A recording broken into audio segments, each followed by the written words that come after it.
as a Masters player, yours truly is going to give you his takes on what I think are the best decks going forward and the decks that are really, really easy to get to Masters as opposed to the decks that are a real challenge.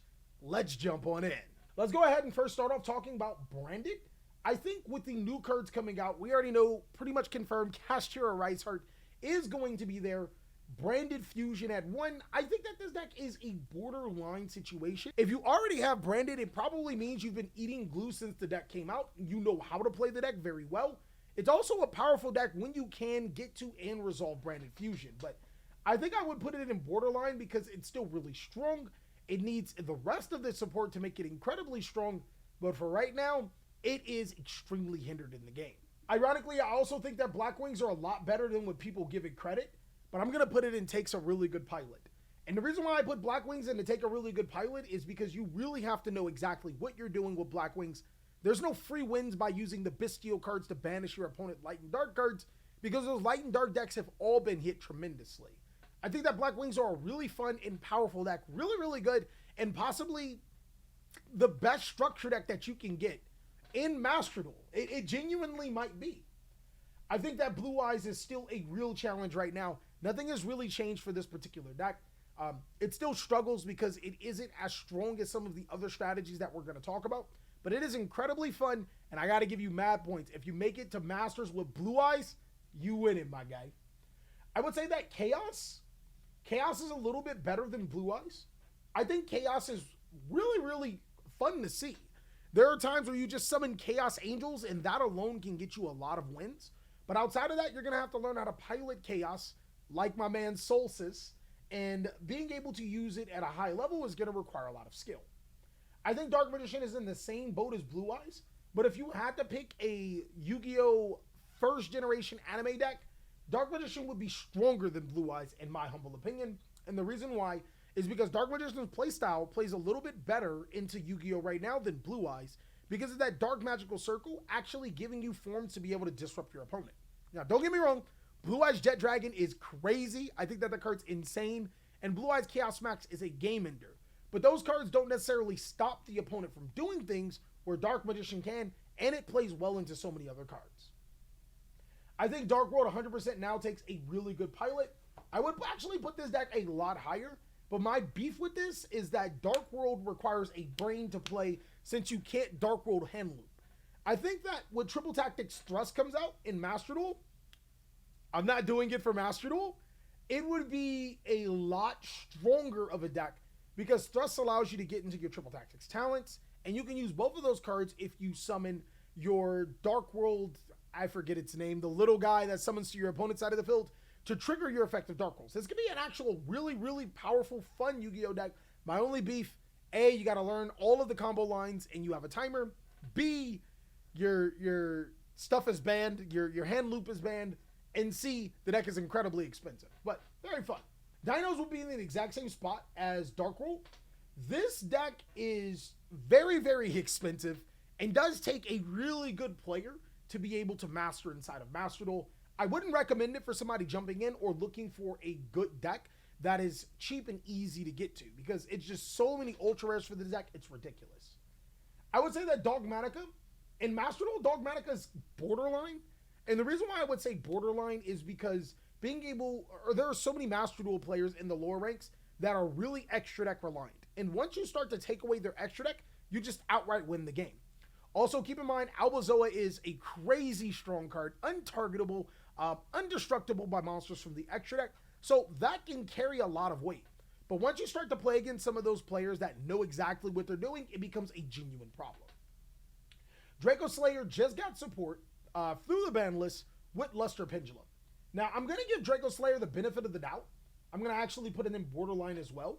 The biggest thing that this deck was missing is the Luster Pendulum Draco Slayer. But to be honest, I still think that this deck does still take a good pilot because it's incredibly hard to learn and it's expensive, just like Darnos and Dark Worlds. The only reason why I'm going to give it the benefit of the doubt and put it into borderline is because the Luster Pendulum Draco Slayer could unlock more things for the deck. Also, the deck loses to Maxi, so that's also a thing. When a Riceheart comes out, a Riceheart will change the entire tier list, and we'll do another one. Dragons Dragons are probably one of the best decks in the game. It has a very solid matchup against every single Master Duel deck, for the exception of Kashtira. Kashtira is almost an auto L. But outside of that, this deck is very versatile. It's extremely good. It plays extremely well. And this is now the only game mode that we can play where Chaotic Ruler is not banned. It's banned in the OCG and TCG. I think Exosisters will become a borderline Yu-Gi-Oh deck. One thing that players have not realized about Exosisters, and I hate to say it, all of the Exosister cards suck outside of Martha and Ellis. I used to not be a subscriber to that, but like all of the main monsters for Exosisters, they are bad for the exception of Martha and Ellis. But the extra deck more than makes up for that. Cards like Triple Tactic Stress coming into the game will more than make up to that. But the real card that we are waiting for is Sakitama. Once Sakitama comes into the game, Exosisters breathe life as a rank 4 Yu-Gi-Oh deck that can be very punishing and go for game. Floowandereeze, I would say, is a solid choice Yu-Gi-Oh deck. Despite all of the hits, this deck is still incredibly strong for some reason. It's almost like at this point in time, you're just going to have to ban Floowandereeze Impin for this deck to be bad. But one thing I do like about it is Floowandereeze Snarl being able to flip face down cards. It's a very good card and extremely underrated in Yu-Gi-Oh!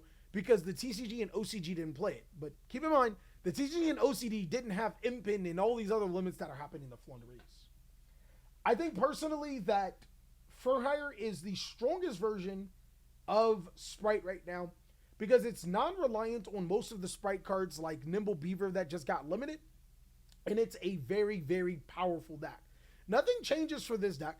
It actually did get slightly stronger with the banning of Diablosis, but you also have to keep in mind, with a Rice Heart around the corner, the runic cards do become slightly worse because you can wind up turning on their engine. Galaxy Eyes, I would say, takes a really good pilot. This deck is actually one of the better anime decks in Yu-Gi-Oh! Actually, out of all of the anime decks, I would go something like, maybe it's third so far. Blackwings being the best, Dark World being second best, and Galaxy Eyes doing its thing, being able to one-punch life points and do a whole bunch of crazy stuff. Great as a going second OTK type deck. And also keep in mind, it's technically a dragon deck. So all of the great dragon cards that are being played, this deck can use it. I think that Generators is also a deck that takes a really good pilot. The new support is amazing, but what Generators is genuinely missing is a card named Revolution Synchron, which allows the deck to cycle through field spells, getting into the boss stage, and also allowing the deck to incorporate the invoked engine with ease. Overall, this is one of those strategies that you should watch out for. It's going to be really, really okay, but it'll only get stronger as it goes forward. Kashtira, even with the loss of Diablosis, I'm going to say is a Masters level Yu-Gi-Oh deck. Keep in mind, this is pre-Kashtira Rice Heart. The thing about Kashtira is that, first of all, this is a deck that avoids Maxi or forces players to play really, really bad. Like activating Maxi in the draw phase. Like, that, come on, that's like the dumbest thing. If I see you activate Maxi in the draw phase, the odds of you losing to dragons become even higher. But even more importantly, Kashtira can special summon one, set 4 back row, and still play. I think the way that Kashtira is going to shift is becoming a back row control central deck, especially without Diablosis. It's very good at making Exceed 7s, and when a Rise Heart comes out, the deck becomes even more powerful. Labrynth right now, I think Labrynth is one of the better decks in Master Duel. We don't see enough Labrynth, which is interesting, but that's only because at this point in time in the format, players aren't playing enough back row removal to be able to counter this deck. I think once players start playing enough back row removal, Labrynth does become a lot worse. Another big problem with Labrynth is Ash Blossom and Joyous Spring. Those two cards are really, really problematic, or those two features are problematic with Labrynth, but outside of that, I think Labrynth is extremely good. I know players are probably done with the deck. They didn't want to see any more of it. And there's also some more trap cards that can come out to make this deck even crazy, like Darumaka. Marincess, I still think Marincess is, I don't think it's a solid choice anymore. Do I? It's really hard to pinpoint Marincess because this deck doesn't get enough play. There are players that swear by Marincess and say that I'm correct on the Marincess line. Then there's the other players who are like, I don't know what I'm talking about. I might just have to take Marincess to Masters myself. I've already taken some more questionable decks to Masters. So Marincess should be a walk in the park in comparison. The reason why is because Marincess is a powerful one-card combo Yu-Gi-Oh deck, but also can play a ton of utility cards to be able to stop some of the best decks in the game. I think that heroes are borderline. Heroes takes a really good pilot. This deck just, it takes way too much crafting. Like, chat, do not fall for the hero trap. This should have been a starter deck because this deck takes way too much crafting to make powerful. I don't understand why these anime decks are allowed to just be expensive, hard to get Yu-Gi-Oh decks when Konami should have just made them structure decks and easy to get, just fun, easy to get, powerful structure decks. I just don't understand. Mathmech, I think Mathmech gets a lot more powerful with Bestial monsters leaving out of the meta. Now, of course, you're going to have to deal with dragons, which naturally play Bestial monsters. But outside of that, the other strategies punish Bestials, so you would think that Bestials will be paid a lot less, especially with some of the hits that happened on the ban list. That makes Mathmech a really solid choice. The only problem is once Kashtira or Rise Heart comes out, Mathmech does get a little bit worse, but Small World can always search you cards like Kaijus. Ninjas, we actually took Ninjas to Masters. Holy crap. This deck takes a brain to play, my guys. I don't care what you say. This deck takes a really good pilot. Throughout our entire trip, any Ninja mirror match that we experience, they're bad. Through my experience, through watching replays, countless of replays, through seeing people play it, it takes an incredibly skilled pilot to actually pilot Ninjas to Masters level. It is an incredibly hard deck to play. There are so many nuances and correct deck building that needs to happen. Ninjas are really, really hard to play. Probably the hardest deck that we have to play to Masters. Melffy Sprite lost Beaver. I don't think that it's bad, though. I think that Melffy losing Beaver, Nimble Beaver to be exact, is still something that the deck can overcompensate or can overcome. Level 2 monsters are still really powerful in the game. So, of course, you won't be able to get free level 2 monsters off of sending Nimble Angler to the graveyard, but you can still figure something out. I still think that this deck will be powerful.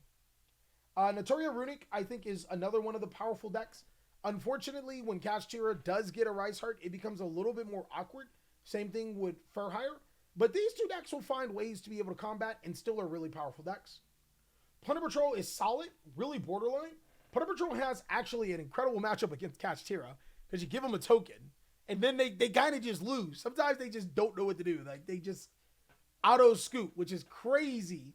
But outside of that, the deck can struggle against certain other matchups, especially if you're not like a dark heavy deck like Floowandereeze or Mathmech, or, you know, if you're summoning other things that are not what Plunder Patrol can go into. Granted, this deck can go into light, so this, you know, does it. But if this deck goes into water, this deck goes into, I mean, it plays runic cards, so it can just pop your whole board.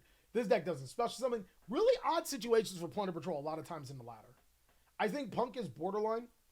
P.U.N.K has the potential to be a really good deck.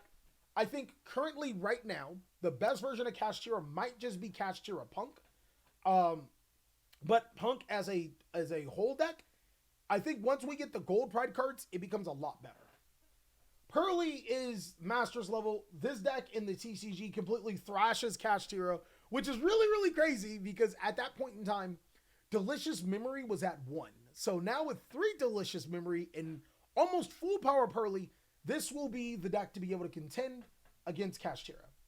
Rika's still slept on. I think Rika's an incredibly solid choice, especially once Kashtira, Rise Heart, and cards like that comes out because you can tribute your opponent's monsters for cost. So really good.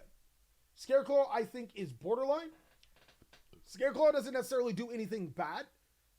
It's actually a great deck, I think, to climb the ladder. But once you get into the higher ranks and players understand how to play around Scareclaw Tryhard, it becomes a lot harder. I would also say the same thing about Sword Soul. This is one of the better decks in Master Duel. If you picked up Sword Soul from the very beginning, you've 100% gotten all of your money's worth on this deck, plus more. It's a really solid deck. Tearlaments, just don't play the deck anymore, guys. The deck's dead. I'd rather play a Dark Magician deck than Tearlaments. The deck is complete doo-doo water. Like, it's done. It's through. No mas. Stop. The biggest thing for this deck was Kelbeck and Agido. Those are now bad. Get rid of the deck, guys. Paralino at 1. It's not worth it right now. Even with Kashtira Tearlaments, I know there's going to be somebody that's going to try to make it really competitive and be like, no, it's going to, you're coping. The deck's done. I was coping from last tier list, and I mean, I guess it kind of did things, but now it's done. It's no longer. Like, your Diviner doesn't even do anything anymore. Thunder Dragons, yeah, deck's bricky. This is actually, I would say this is the hardest deck that we took to Masters, but we got like one game away from Masters, and then just play Labrynth, because it was that impossible to get there. Yeah, so like, that's how it is. Deck's hard. And I would say Trap Tricks would take a really good pilot. Fairly consistently powerful deck. The problem is going second. Very unforgiving in Master Duel right now. And that's all that I have for my tier list that's going on right now. I want you guys to let me know, what do you think about these particular strategies? And if there's some strategies that I missed, can't wait till the new set comes out and we'll do another tier list then. But until then, this is what I got. And I'll catch you on the next video. Be sure to check out the other ones, big dogs.